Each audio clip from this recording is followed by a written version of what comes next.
he and a couple of buddies had the weekend off. Things were winding down at school, so they made plans to drive down to Key West. It's a long drive from Central Florida, but the scenery's nice.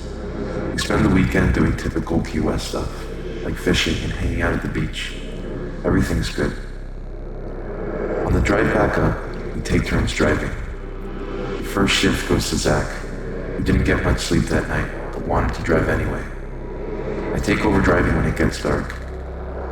Zach hops in the back to catch some sleep while Stan, my other friend, stays in the passenger seat.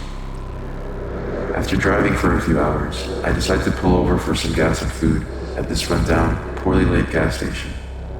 I ask Zach if he wants anything, but he doesn't respond. I figure he's sleeping. He'll guard the car then.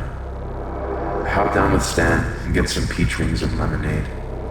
Walking back to the car, I noticed some asshole put nails under my tires so that they'd stick into it when I drove off. The cashier didn't see anything, and neither did we. Hard to anyway, the place was barely lit.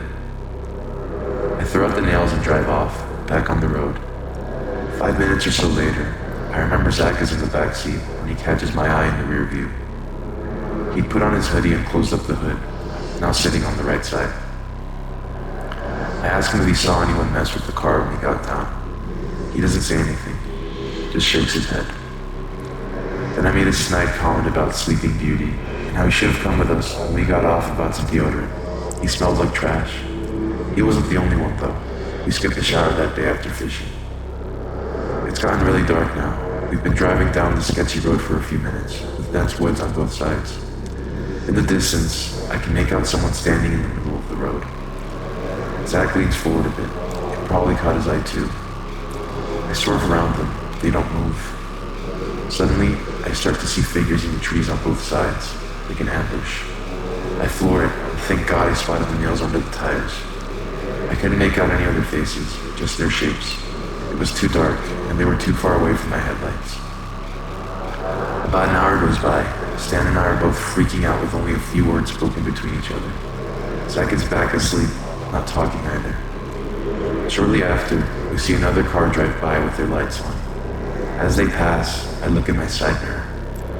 The light shines through my windows, and I see Zach's face asleep up against the door on my left side, directly behind me. I hadn't heard him move over.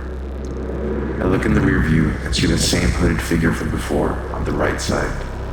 I slam the brakes and start screaming. Stan starts freaking out and looks back and makes the same realization. There's two people now in the back seat. Zach is finally awake, dazed and confused. The hooded figure throws open the car door and sprints off into the woods.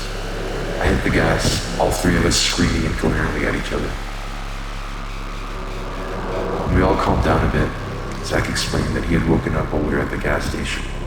He says the last thing he remembered was Stan getting in the back with him and putting on his hoodie while they waited for me to come back.